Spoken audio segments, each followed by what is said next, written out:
आधुनिक काल के 35 रहस्यदर्शी और चमत्कारिक सन 1850 से 1960 के बीच भारत में सैकड़ों महान आत्माओं का जन्म हुआ। राजनीति, धर्म, विज्ञान और सामाजिक क्षेत्र के अलावा अन्य सभी क्षेत्र में भारत ने इस कालखंड में जो ज्ञान पैदा किया उसकी गूंज अभी भी दुनिया में गूंज रही है। भारत इन संतों और रहस्यदर्शियों के मार्ग को छोड़कर अधर्म के मार्ग पर गमन कर रहा है।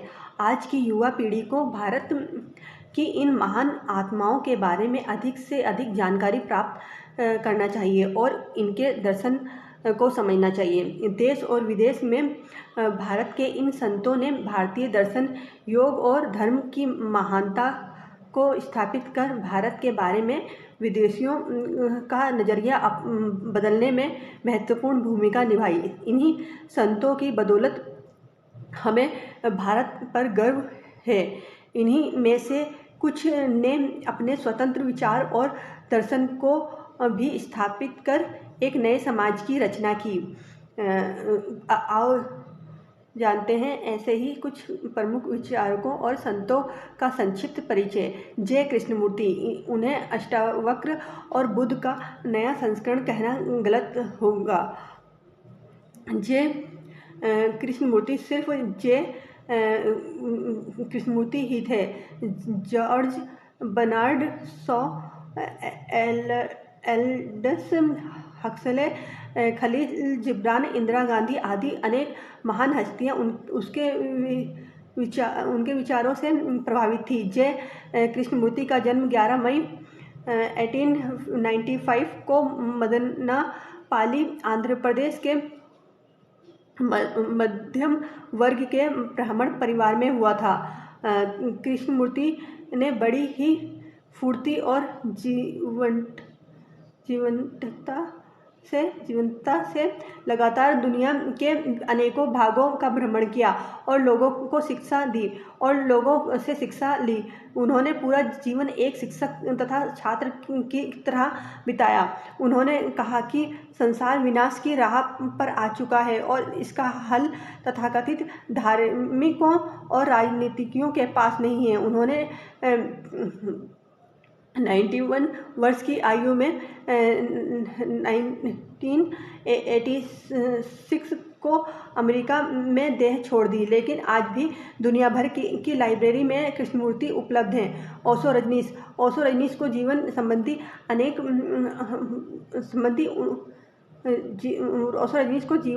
संबंधी उनके विवादास्पद विचारों, सेक्स और धर्म की आलोचना करने के कारण अमेरिका की रोनाल्ड रीगन सरकार ने देश निकाला दे दिया था। उनके शिष्यों का मानना है कि अमेरिका में उन्हें जहर दिया गया था। वे जीवन भर पाखंड के खिलाफ लगातार लड़ते रहे। दुनिया के तमाम धर्म व राजनीति तथा विचारकों, वैज्ञानिकों आदि पर उनके प्रवचन बेहद सारगर्भित और गंभीर माने जाते हैं। उनके बारे में कहा जाता है कि उन्होंने बुद्ध के विचारों को ही ज़्यादा स्थापित किया। उन्होंने ध्यान की नई विधियां विकसित की है, जिसमें सक्रिय ध्यान की विश्व भर में धूम है। दुनिया भर में हैरी पॉटर्स के बाद उनकी पुस्तकों की बिक्री का नंबर आता है, जो दुनिया की लगभग सभी भाषा में प्रकाशित होती है। दुनिया भर में उनके अनेक आश्रमों को अब मेडिटेशन रिजॉर्ट कहा जाता है। 11 दिसंबर 1931 को उनका जन्म मध्य प्रदेश के कुचवाड़ा में हुआ। 21 मार्च को उन्हें संबोधि घटित हुई। 19 जनवरी 1990 को पुणे में उन्होंने देह छोड़ दी। महर्षि अरविंद 5 से 21 वर्ष की आयु तक अरविंद की दीक्षा विदेश में हुई। 21 वर्ष की उम्र के बाद वे स्वदेश लौटे तो आज़ादी के आंदोलन में क्रांतिकारी विचारधारा के कारण जेल भेज दिए गए। वहाँ उन्हें कृष्णानुभूति हुई जिसने उनके जीवन को बदल डाला और वे अतिमान होने की बात करने लगे। वेद और पुराण पर आधारित महर्षि अरविंद के विकासवादी सिद्धांत की उनके काल में पूरे यूरोप में धूम रही। 15 अगस्त 1872 को कोलकाता में उनका जन्म हुआ और 5 दिसंबर 1950 को पौंडीचेरी में देह त्याग दी। Swami Prabhupada ji international society for Krishna consciousness अर्थात इस्कॉन के संस्थापक श्री कृष्ण कृपा श्री मूर्ति श्री अभय चरणारविंद भक्ति वेदांत स्वामी प्रभुपाद जी के कारण ही पूरे विश्व में हरे रामा हरे कृष्णा का पवित्र नाम गूंज उठा। अथक प्रयासों के बाद 70 साल की उम्र में न्यूयॉर्क में कृष्ण भवनामृत संघ की स्थापना की। न्यूयॉर्क से शुरू हुई कृष्ण भक्ति की निर्मल धारा जल्द ही विश्व के कोने कोने में बहने लगी। 1 सितंबर 1896 को कोलकाता में जन्म और 14 नवंबर 1977 को वृंदावन में 81 वर्ष की उम्र में उन्होंने देह छोड़ दी। स्वामी विवेकानंद को युवा सोच का सन्यासी माना जाता है। अमेरिका के शिकागो शहर में सन 1893 में आयोजित विश्व धर्म महासम्मेलन में सनातन धर्म पर उनके द्वारा दिए गए भाषण और वेदांत के प्रचार प्रसार के कारण उन्हें विशेष रूप से जाना जाता है। उन्होंने ही रामकृष्ण मिशन की स्थापना की थी।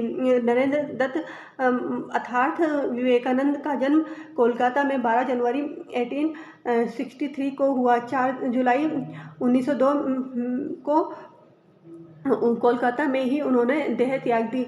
रामकृष्ण परमहंस स्वामी विवेकानंद के गुरु स्वामी रामकृष्ण परमहंस एक सिद्ध पुरुष थे। हिंदू धर्म में परमहंस की पदवी उसे ही दी जाती है जो सच में ही सभी प्रकार की सिद्धियों से युक्त सिद्ध हो जाता है। उनका पूरा जीवन कठोर साधना और तपस्या में ही बीता। रामकृष्ण ने पंचनामी, बाउल, सहजिया, सिख, ईसाई, इस्लाम आदि सभी मतों के अनुसार साधना की। बंगाल के हुगली जिले में स्थित कामारपुकुर नामक गांव में रामकृष्ण का जन्म 20 फरवरी 1836 ईस्वी को हुआ। 16 अगस्त 1886 को महाप्रयाण हो गया। स्वामी दयानंद सरस्वती का जन्म 1824 में एवं मृत्यु 30 अक्टूबर 1883 में हुई। 12 वर्ष की आयु में उन्होंने मथुरा के स्वामी विरजानंद से दीक्षा ग्रहण की तथा उन्हीं की आज्ञा से 1875 को आर्य समाज की स्थापना की। स्वामी जी के इनके आर्य समाज का उद्देश्य सामाजिक तथा धार्मिक कार्यों में सुधार लाना था। स्वामी जी ने हिंदू धर्म में व्याप्त अंधविश्वास व कुरीतियों को दूर करने के लिए सतत प्रयास किए, जैसे मूर्ति पूजा, अवतारवाद, बहुदेव पूजा, आरती, रात्रि कर्म, तंत्र मंत्र और अंधविश्वासी धार्मिक पाठ, कथा वाचन आदि। हिंदुओं के लिए वेद को छोड़कर कोई अन्य धर्म ग्रंथ प्रमाण नहीं है। हिंदू जन वेदों को छोड़कर पुराणपंथी सोच में जीने लगे हैं, जो कि धर्म विरुद्ध मनमाना आचरण है। उन्होंने वेदों का भाष्य कर सत्यार्थ प्रकाश नामक किताब की रचना की। धर्म परिवर्तन कर चुके हिंदुओं को पुनः हिंदू धर्म में लाने के लिए उन्होंने शुद्धि आंदोलन चलाया। एनी बेसेंट 1 अक्टूबर 1847 को एनी का जन्म लंदन में हुआ। 1889 को मादाम ब्लावाट्स्की से मिलने के बाद जुलाई 1921 में पेरिस में आयोजित प्रथम थियोसॉफिकल वर्ल्ड कांग्रेस की अध्यक्ष बनाई गई। 16 नवंबर 1893 में भारत को अपना कर्मक्षेत्र बनाया। 24 दिसंबर 1931 को अडयार में अपना अंतिम भाषण दिया। 20 सितंबर 1933 को शाम 4 बजे 86 वर्ष की अवस्था में अडयार चेन्नई में त्याग दी। एनी का मानना था कि धर्म सिर्फ वेदांत में ही उल्लेखित है, वेदांत ही सच्चा ज्ञान है। महर्षि महेश योगी 12 जनवरी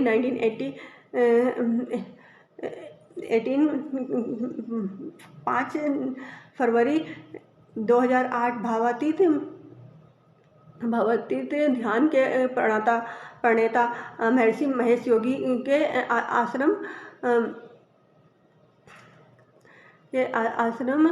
अनेक देशों में है। मशहूर रॉक बैंड बीटल्स के सदस्यों के साथ ही वे कई बड़ी हस्तियों के आध्यात्मिक गुरु थे।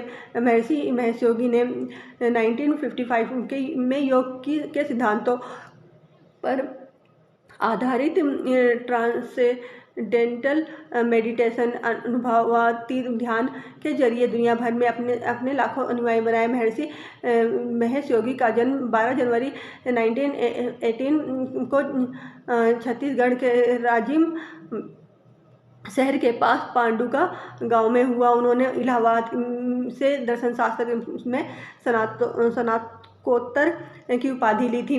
नीदरलैंड्स स्थित उनके घर में 91 वर्ष की आयु में 6 फरवरी 2008 को उनका निधन हो गया। उनका मूल नाम महेश प्रसाद वर्मा था। देश विदेश में आज भी उनके कई शिष्य हैं और उनके नाम पर यूनिवर्सिटी का संचालन करते हैं, जहां पर वैदिक ज्ञान की शिक्षा के अलावा आधुनिक शिक्षा भी दी जाती है। परमहंस योगानंद 5 जनवरी 1893 7 मार्च 1952 परमहंस योगानंद का जन्म 5 जनवरी 1893 को गोरखपुर उत्तर प्रदेश में हुआ। आपका जन्म नाम मुकुंद लाल घोष था। योगानंद के पिता भगवती चरण घोष बंगाल नागपुर रेलवे में उपाध्यक्ष के समकक्ष पद पर कार्यरत थे। योगानंद अपने माता पिता की चौथी संतान थे। उनके माता पिता महान क्रिया योगी लाहिणी महाशय के शिष्य थे। 7 मार्च 1952 में को उनका लॉस एंजिलिस निधन हो गया।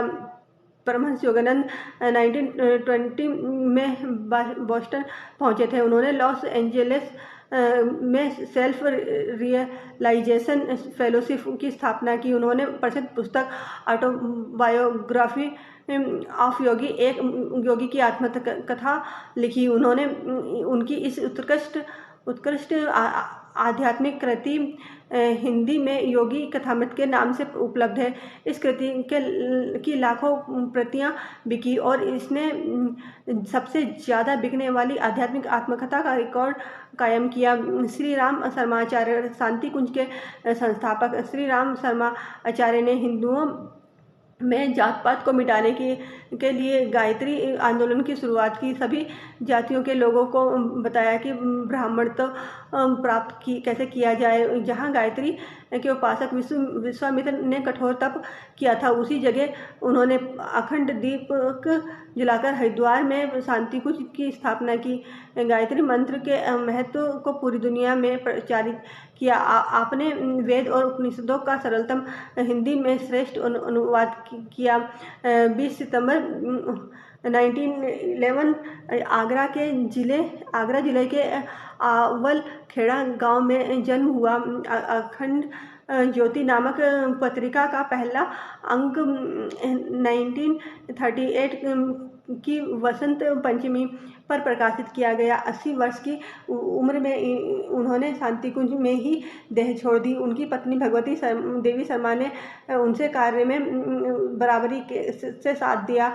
शांति कुंज ब्रह्म वर्चस्व गायत्री तपोभूमि अखंड ज्योति संस्थान एवं युग तीर्थ आवल खेड़ा जैसी अनेक संस्थाओं द्वारा युग निर्माण योजना का कार्य आज भी जारी है। सत्य साईं बाबा को शिरडी के साईं बाबा का अवतार माना जाता है।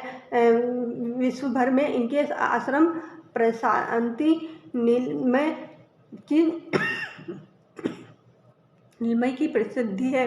प्रशांति नीलामय का अर्थ होता है शांति प्रदान करने वाला स्थान। उन्होंने आंध्र प्रदेश में कई सामाजिक कार्य किए, जैसे गरीब और पिछड़े इलाकों में हॉस्पिटल, स्कूल और कॉलेज के अलावा जल मुहैया कराना आदि।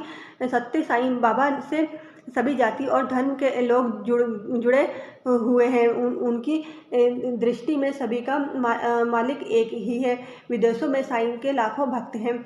सत्य साईं बाबा का जन्म 23 नवंबर 1926 को आंध्र प्रदेश के पुट्टुपत्ती के पास स्थित एक गांव में हुआ था। इस वक्त बाबा की उम्र 83 वर्ष की हो चली है, लेकिन आज भी वे ध्यान और दर्शन के लिए प्रशांति हाल में नियमित आते हैं।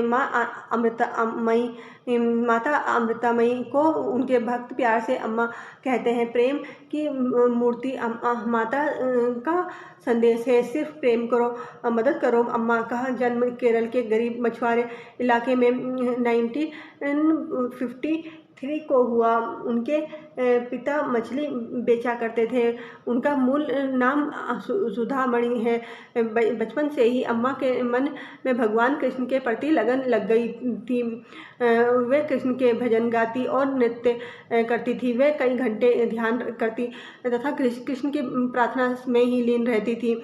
उनकी माता के बीमार होने के बाद घर का कार्य वही संभालती थी। माँ की बीमारी और गरीबी के अलावा उन्होंने जीवन के सभी दर्द को देखा कि कैसे गरीबी में लोग जी रहे हैं।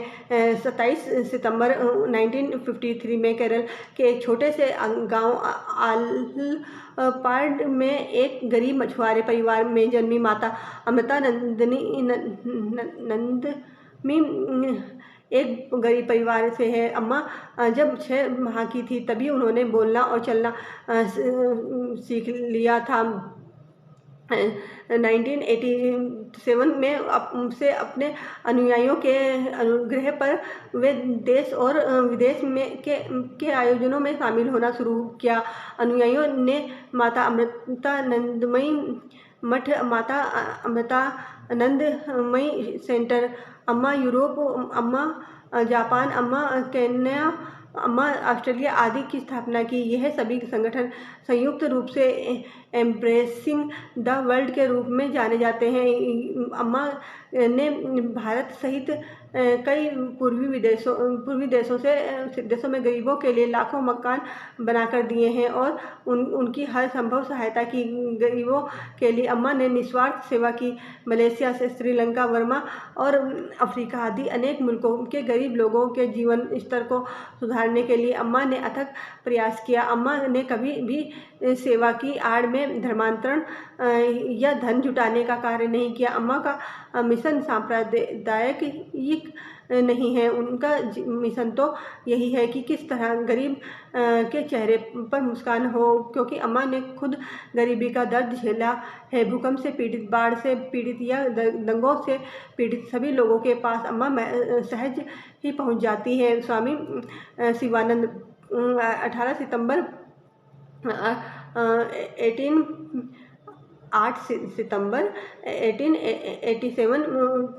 14 जुलाई 1963 स्वामी शिवानंद दार्शनिक होने के साथ ही योगाचार्य भी थे। उन्होंने योग, गीता और वेदांत पर 200 से अधिक किताबें लिखी। स्वामी विष्णुदेवानंद उनके मशहूर शिष्य थे। जिन्होंने कंप्लीट बुक ऑफ योग नामक किताब लिखी। उनके दूसरे शिष्यों स्वामी सच्चिदानंद, स्वामी शिवानंद, राधा स्वामी सत्यानंद और स्वामी चिदानंद ने उनके प्रयासों को जारी रखा। स्वामी सत्यानंद ने 1964 में बिहार स्कूल ऑफ योग की स्थापना की। शिवानंद पहले मलेशिया में एक डॉक्टर थे। बाद में उन्होंने भारत, यूरोप और अमेरिका में योग केंद्र खोले। स्वामी रामतीर्थ 22 अक्टूबर 1873, 27 अक्टूबर 1906 गणित के बजाय अध्यात्म का जीवन जीना पसंद किया। वह 1902 में अमेरिका चले गए और वहाँ कैलिफोर्निया में उन्होंने माउंट शास्ता पर एक रिट्रीट सेंटर की स्थापना की। वह सिर्फ 2 साल वहाँ रहे और 1906 में 33 साल की छोटी उम्र में भारत आकर गंगा नदी के तट पर अपना शरीर त्याग दिया। मशहूर किताब इन वुड्स ऑफ गॉड रियलाइजेशन के 5 खंडों में उनके कुछ प्रेरक प्रवचन संकलित हैं। स्वामी विवेकानंद ने उनके आध्यात्मिक जीवन को बहुत प्रेरणा दी। उन्होंने स्वामी विवेकानंद को पहली बार लाहौर में देखा था। स्वामी कुवलयानंद 30 अगस्त 1883 18 अप्रैल 1966 स्वामी कुवलयानंद एक शिक्षाविद थे जिन्हें मुख्य रूप से योग के वैज्ञानिक आधारों के मार्गदर्शक शोध के लिए जाना जाता है। उन्होंने 1920 में वैज्ञानिक अनुसंधान शुरू किया और 1924 में खासतौर पर योग के अध्ययन को समर्पित अपना पहला वैज्ञानिक जर्नल योग मीमांसा प्रकाशित किया। स्वामी एक शोधकर्ता भी थे। उन्होंने ज़्यादातर शोध Kaivalya Dham health and yoga research centre में किए, जिसकी स्थापना उन्होंने 1924 में की थी। मेहर बाबा सूफी वेदांत और रहस्यवादी दर्शन से प्रभावित मेहर बाबा एक रहस्यवादी सिद्ध पुरुष थे। कई वर्षों तक वे मौन साधना में रहे। 25 फरवरी 1894 में मेहर बाबा का जन्म पूना में हुआ। 31 जनवरी 1969 को मेहराबाद में उन्होंने देह छोड़ी। उनका मूल नाम मेहरबान एस ईरानी था। राघवेंद्र स्वामी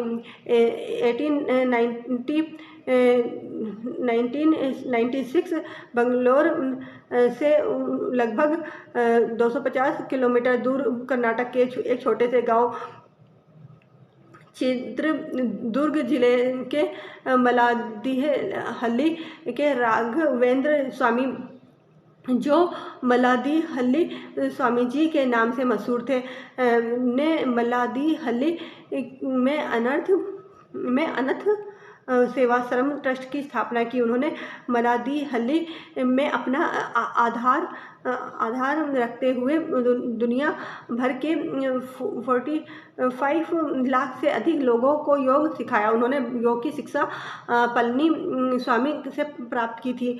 राघवेंद्र स्वामी सद्गुरु जग्गी वासुदेव के योग शिक्षक थे। दादा लेखराज मूलतः हीरो के व्यापारी थे। आपका जन्म पाकिस्तान के हैदराबाद में हुआ था। दादा लेखराज ने सन 1936 में एक ऐसे आंदोलन का सूत्रपात किया जिसे आज प्रज्ञा पिता ब्रह्मा कुमारी ईश्वरीय विश्वविद्यालय के नाम से जाना जाता है।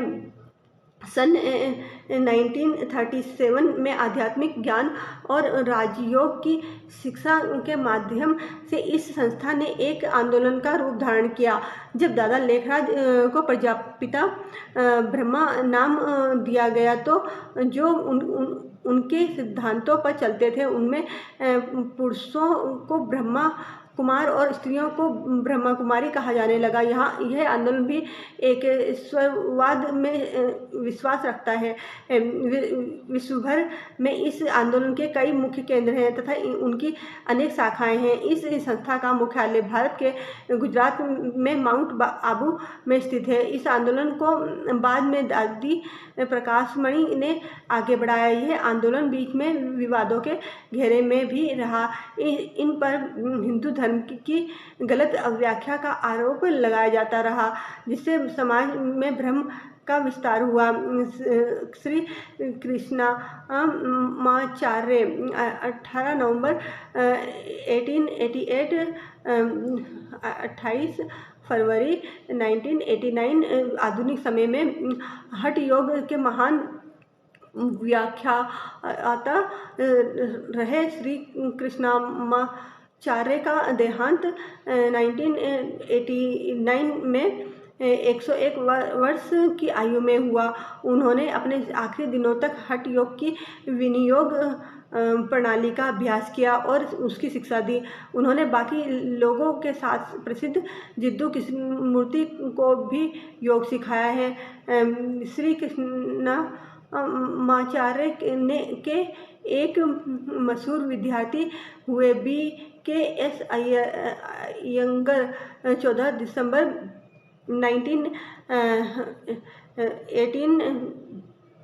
20 अगस्त 2014, जो खुद भी एक गुरु थे। उनके पुत्र टीके विदेशिकाचार्य अपने संत पिता की शिक्षाओं को जारी रखे हुए हैं। शीलनाथ बाबा का समाधि स्थल ऋषिकेश में है, लेकिन उन्होंने उनके जीवन का महत्वपूर्ण समय मध्य प्रदेश के देवास शहर में बिताया। मध्य प्रदेश और महाराष्ट्र में उनके कई धूना स्थान हैं।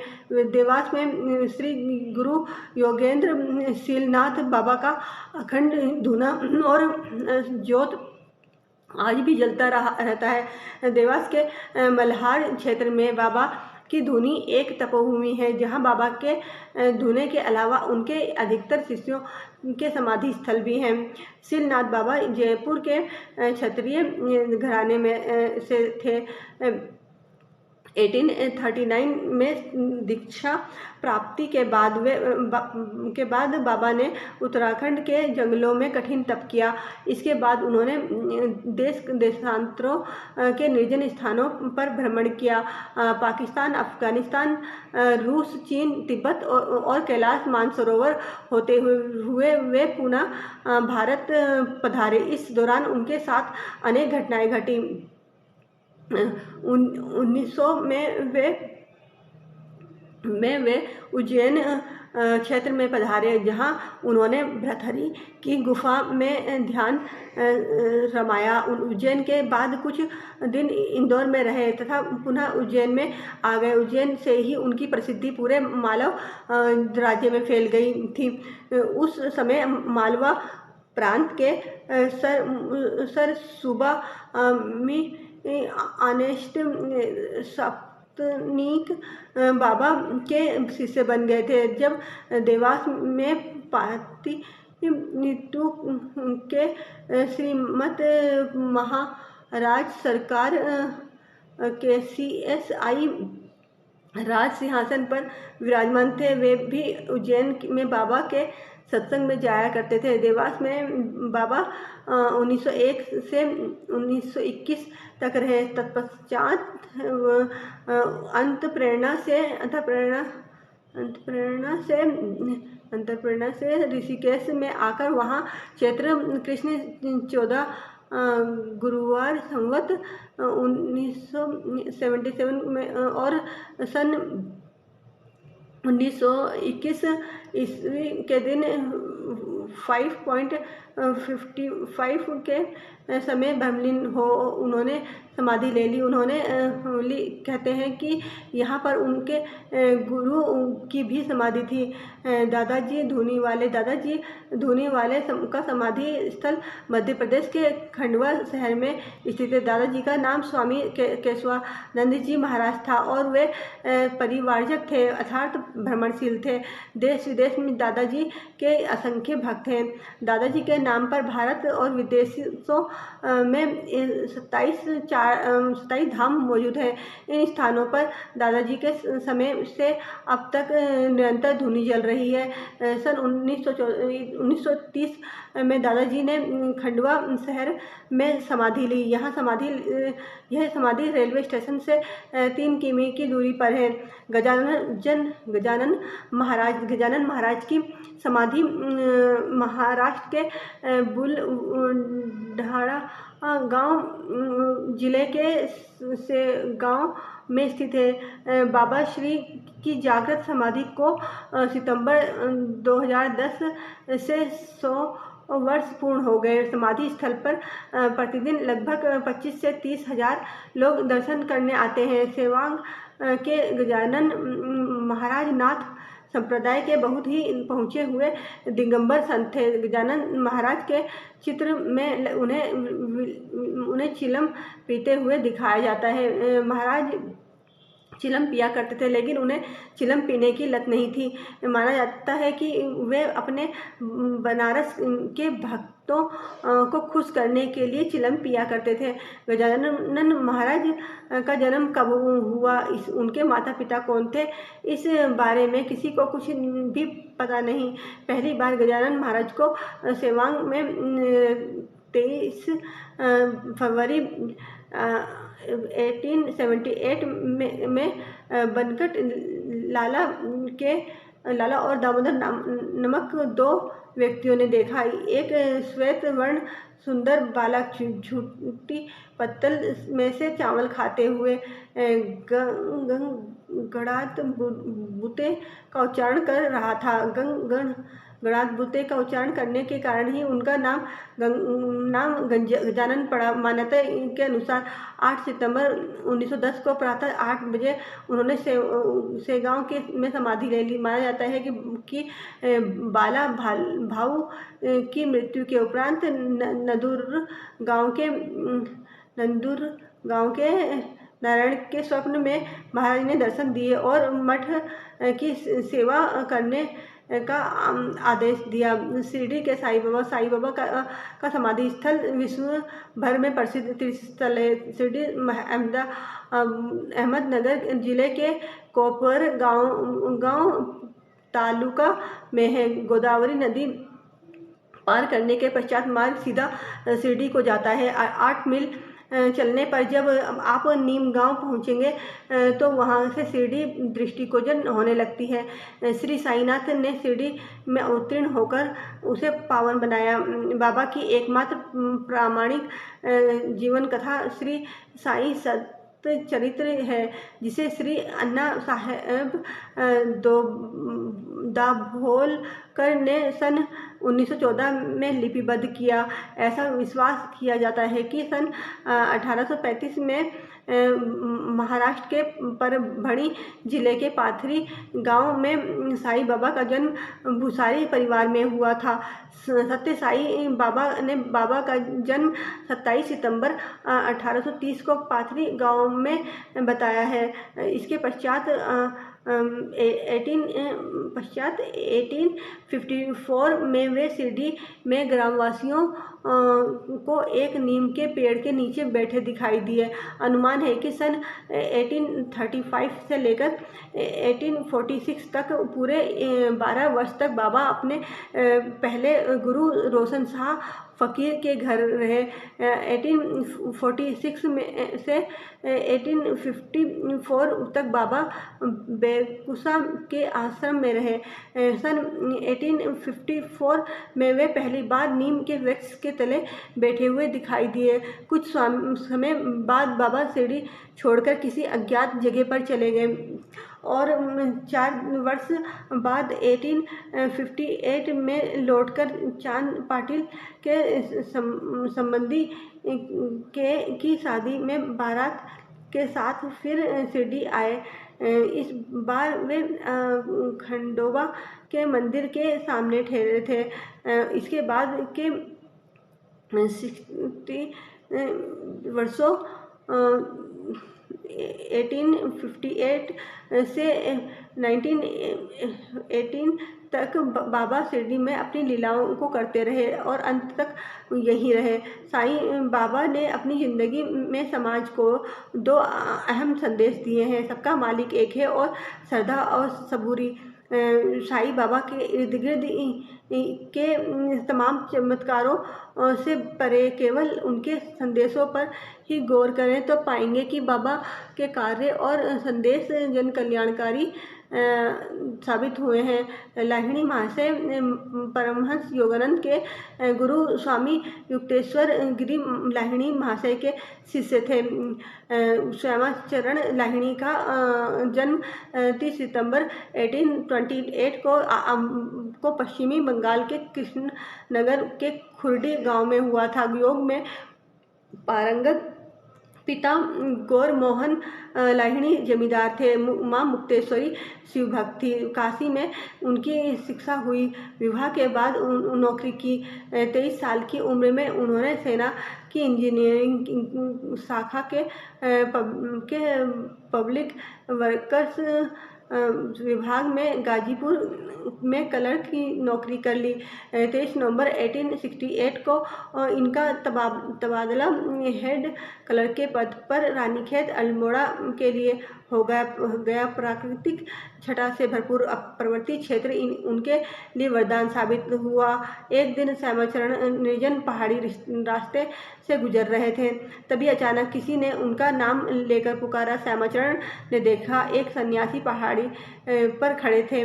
वे नीचे की ओर आए और कहा, डरो मत, डरो नहीं, मैंने ही तुम्हारे अधिकारी के मन में गुप्त रूप से तुम्हें रानीखेत तबादले का विचार डाला है। उसी रात श्यामाचरण को द्रोणागिरी की पहाड़ी पर स्थित एक गुफा में बुलाकर दीक्षा देने वाला कोई और नहीं, कई जन्मों से श्यामाचरण के गुरु महाअवतार बाबा जी थे। श्यामाचरण लाहिड़ी ने 1864 में काशी के गरुड़ेश्वर में मकान खरीद लिया। फिर यही स्थान क्रिया योगियों की तीर्थस्थली बन गई। योगानंद को पश्चिम में योग के प्रचार प्रसार के लिए उन्होंने ही चुना।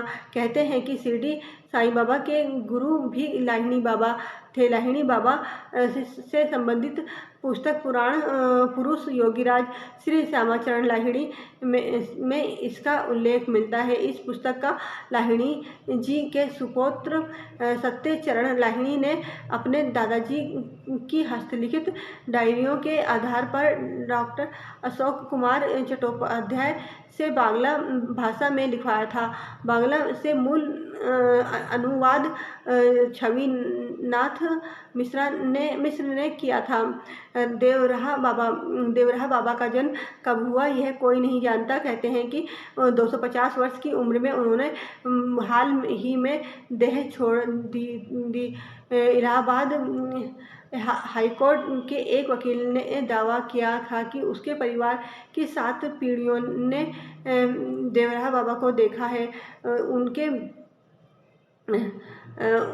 उनके अनुसार देवराहा बाबा ने अपनी देह त्यागने के 5 साल पहले ही मृत्यु का समय बता दिया था। ऐसे ही कई और सुनी सुनाई बातें हैं जो बाबा देवराहा के बारे में कही जाती हैं। बाबा के कई वीडियो भी ऑनलाइन उपलब्ध हैं, जिनमें बाबा अपनी मचान पर चढ़ते हुए भक्तों को आशीर्वाद देते हुए और प्रवचन देते हुए दिखाई देते हैं। बाबा मथुरा में यमुना के किनारे रहा करते थे। यमुना किनारे लकड़ियों की बनी एक मचान उनका स्थायी बैठक स्थान था। विभिन्न स्रोतों से पता चलता है कि बाबा देवरा 19 मई 1990 में चल बसे। बाबा इसी मचान पर बैठकर ध्यान योग किया करते थे। भक्तों को दर्शन और उनसे संवाद भी यहीं से होता था। बाबा के भक्तों में न केवल आम नागरिक थे बल्कि दिग्गज राजनीतिक हस्तियां भी थीं। इनमें से प्रमुख हैं पूर्व प्रधानमंत्री लाल बहादुर शास्त्री, इंदिरा गांधी, राजीव गांधी, पूर्व गृह मंत्री बूटा सिंह, मौजूदा कांग्रेस अध्यक्ष सोनिया गांधी और देश के पहले राष्ट्रपति डॉक्टर राजेंद्र प्रसाद। ये कई बार बाबा का आशीर्वाद लेने के लिए उनके पास जाते थे। नीम करौली बाबा का समाधि स्थल नैनीताल के पास पंत नगर में है। नीम करौली बाबा के भक्तों में एप्पल के मालिक स्टीव जॉब्स, फेसबुक के मालिक मार्क जुकरबर्ग और हॉलीवुड एक्ट्रेस जूलिया रॉबर्ट्स का नाम लिया जाता है। नीम करौली बाबा का वास्तविक नाम लक्ष्मी नारायण शर्मा था। उत्तर प्रदेश के अकबरपुर गांव में उनका जन्म 1900 के आसपास हुआ था। उन्होंने अपने पार्थिव शरीर का त्याग 11 सितंबर 1973 को वृंदावन में किया था। बताया जाता है कि बाबा के आश्रम में सबसे ज़्यादा अमेरिकी ही आते हैं। आश्रम पहाड़ी इलाके में देवदार के पेड़ों के बीच है। यहाँ 5 देवी देवताओं के मंदिर हैं। इनमें हनुमान जी का भी एक मंदिर है। बाबा नीम करौली हनुमान जी के परम भक्त थे और उन्होंने देश भर में हनुमान जी के कई मंदिर बनवाए थे। आनंद मूर्ति आधुनिक लेखक, दार्शनिक, वैज्ञानिक, सामाजिक विचारक और आध्यात्मिक नेता प्रभात रंजन सरकार उर्फ आनंद मूर्ति का आनंद मार्ग दुनिया के 130 देशों में फैला हुआ है।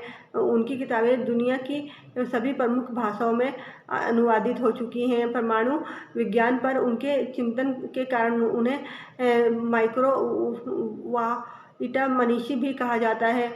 उन्होंने विज्ञान, साम्यवाद और पूंजीवाद के समन्वय के विकल्प पर बहुत विचार किया है। वे खुद प्रगतिशील थे, लेकिन आनंद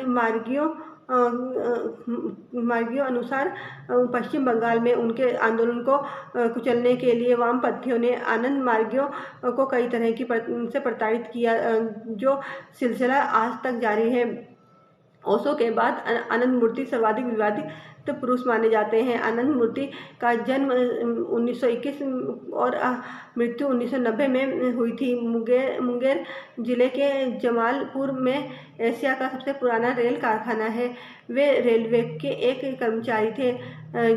यह जमालपुरा आनंद मार्गियों के लिए मक्का के समान है। यहीं पर सन 1955 में आनंद मार्ग की स्थापना हुई। तंत्र और योग पर आधारित इस संगठन का उद्देश्य है आत्मोद्धार, मानवता की सेवा और सबकी शारीरिक, मानसिक और आध्यात्मिक आवश्यकताओं की पूर्ति। आनंद मार्ग के दुनिया भर में चिंतन केंद्र हैं, जहां तंत्र, योग और ध्यान सिखाया जाता है। इस एकेश्वरवादी संगठन का मूल मंत्र है बाबा नाम केवलम। रमन महर्षि जन्म 30 दिसंबर 1879 तिरुचुल्ली गांव, तमिलनाडु। मृत्यु 14 अप्रैल 1950। रमन महर्षि तमिलनाडु महर्षि रमन का नाम भी आध्यात्मिक जगत में विख्यात है। उनके माता पिता ने उनका नाम वेंकटरामन अय्यर रखा था। 1902 में शिव प्रकाशम पिल्ले नामक व्यक्ति रमन के पास 14 प्रश्न स्लेट पर लिखकर लाए। इन्हीं 14 प्रश्नों के उत्तर रमन की पहली शिक्षाएं हैं। इनमें आत्मनिरीक्षण की विधि है, जो कि तमिल में नाम यार और अंग्रेजी में हूँ एम आई के नाम से प्रकाशित की गई है। फिर 80 के दशक में उनके मरणोपरांत उनकी नोटबुक्स 16 खंडों में प्रकाशित हुई जो गंभीर योग के लिए एक रहस्यमयी खजाना है। श्री शिव दयाल सिंह राधा स्वामी सत्संग का नाम सभी ने सुना होगा। दुनिया भर में इस आंदोलन से लगभग 2 करोड़ लोग जुड़े होंगे। इस एकेश्वरवादी मूर्ति भंजक संगठन की स्थापना श्री शिव दयाल सिंह द्वारा की गई थी। आगरा में दयाल बाग नामक इस संगठन का मुख्य मंदिर है, जहाँ दयाल सिंह की समाधि है। राधा स्वामी मत की अवधारणा का जन्म 1861 में हुआ था। इसे वेदों पर आधारित संत मत माना जाता है। इस संगठन में बहुदेववाद, मूर्ति पूजा, मांसाहार और मद्यपान उपचार वादी शक्ति से निषेध मानी गई है। इस संगठन का भारत भर में व्यापक प्रचार प्रसार है।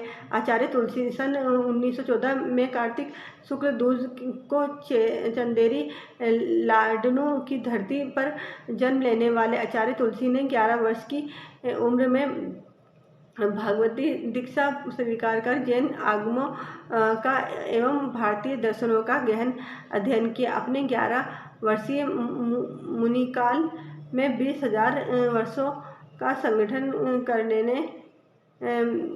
लेना, 14 वर्ष की उम्र में अध्यापन कौशल में पारंगत हो जाना, 22 उम्र में 13 पद जैसे विशाल धर्म संघ के दायित्व की चादर ओढ़कर 61 वर्षों तक उसे बखूबी से निभाई। 18 फरवरी 1994 सुजानगढ़ का विशाल धर्म में आचार्य श्री तुलसी ने देह त्याग दिया। उन्होंने 34 वर्ष की उम्र में जहाँ अणुव्रत आंदोलन का सूत्रपात किया, वहीं तनाव मुक्ति के लिए प्रेक्षाध्यान, चारित्रिक विकास के लिए शिक्षा में जीवन विज्ञान जैसे व्यापक आयाम का अवदान देकर सच्चे अर्थों में महान युग प्रवर्तक की भूमिका अदा की।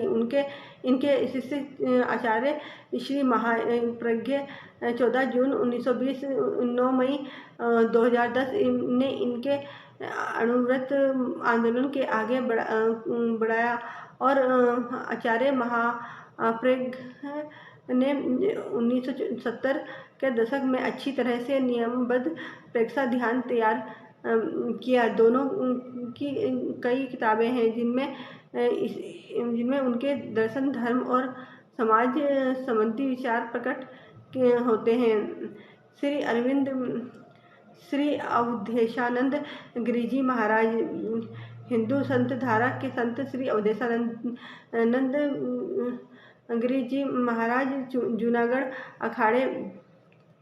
अखाड़े के आचार्य महामंडलेश्वर हैं। उन्होंने मंडलेश्वर में भारत में उनका नाम बड़े ही श्रद्धाभाव से लिया जाता है। उन्होंने भोग मार्ग छोड़कर तप का मार्ग दिखाया और वे समाज को सुधारने का अथक प्रयास कर रहे हैं। हरियाणा के अंबाला जिले में उनका सेवा केंद्र है। तरुण सागर प्रवचन की अपनी भिन्न शैली और सक्रियता और क्रांतिकारी विचारधाराओं के कारण तरुण सागर को क्रांतिकारी संत माना जाता है। उनका जन्म 26 जनवरी 1967 में मध्य प्रदेश के दमोह जिले के गांव गुहाची में हुआ। उनका जन्म नाम श्री पवन कुमार जैन, पिता प्रताप चंद्र जी जैन और माता शांति बाई जैन। इन्होंने 8 मार्च 1981 को गृह त्याग दिया और 18 जनवरी 1982 मध्य प्रदेश के अलकतरा में आपने आचार्य श्री पुष्पदत्त सागर जी से दिगंबर दीक्षा ग्रहण की। श्री श्री रविशंकर का मिशन है दुनिया से हिंसा को ख़त्म करना। इसलिए वे कहते हैं कि हंसाओ और सबको प्यार करो।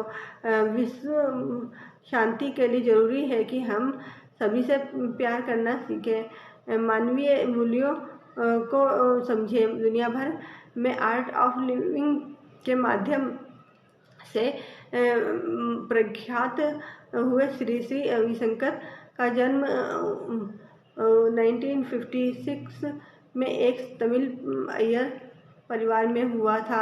1981 में श्री श्री फाउंडेशन के तहत उन्होंने आर्ट ऑफ लिविंग नामक शिक्षा की शुरुआत की। आज फाउंडेशन लगभग 114 देश में सक्रिय है। इस फाउंडेशन ने दुनिया भर के लाखों लोगों को जीवन जीने की कला सिखाई है। ध्यान की सुदर्शन क्रिया और आत्म विकास के इस शैक्षणिक कार्यक्रम से प्रेरित होकर लाखों लोगों ने कुंठा, हिंसा और अपनी बुरी आदतें छोड़ दी। राजनीतिक, औद्योगिक, आर्थिक और सामाजिक क्षेत्रों में मानवीय मूल्यों की रक्षा के लिए 1997 में Shri Shri foundation and international association संगठन की स्थापना हुई। यह संगठन देश विदेश के अनेकों सामाजिक कार्यों का हिस्सा लेता है। रविशंकर को उनके कार्यों के लिए देश और विदेशों में अनेकों मानद उपाधियों और पुरस्कारों से सम्मानित किया गया है। हाल ही में उन्होंने एक नया अभियान स्पीड अप कैंपेन शुरू किया है। इस अभियान के तरह आर्ट ऑफ लिविंग परिवार ने न्यूयॉर्क के यूनेस्को के साथ गठजोड़ करके पूरे विश्व को व्याप्त गरीबी को जड़ से मिटाने के लिए घटाने की मुहिम छेड़ रखी है। झारखंड में फैले माओवाद में खत्म करने के लिए भी मन की शांति से जुड़े कई कोर्स का आयोजन किया गया है, जिसके परिणाम स्वरूप कुछ माओवादियों ने तो अपने अधिकार वापस अपने हथियार डालकर अगले चुनाव में जुड़ने का ऐलान किया है। श्री श्री इसी प्रयासों को मद्देनजर रखकर उनका कल्चर इन बैलेंस अवार्ड से सम्मानित किया गया है। फोरम टिबोरिया द्वारा स्थापित यह पुरस्कार ड्रेसडन के मेयर हेल्मा और रॉय ने रविशंकर को प्रदान किया है। बाबा रामदेव अपने विचारों, बेबाक कथन और योग के कारण अक्सर चर्चा में रहते हैं। बाबा